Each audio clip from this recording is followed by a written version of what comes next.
لو حضرتك حررت اي توكيل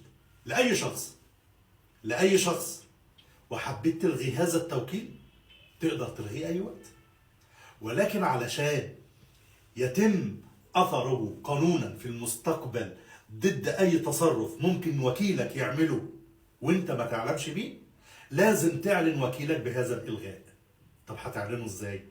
حضرتك بتلغيه، بتاخد ورقه من الشهر العقاري مكتوب عليها الغاء توكيل كذا كذا كذا، في طبعا منصوص بالالغاء ده، هو صوره رسميه من التوكيل الاصلي، بس بدل ما هو توكيل رسمي عام كذا او توكيل خاص بكذا، هو الغاء توكيل كذا. تمام كده؟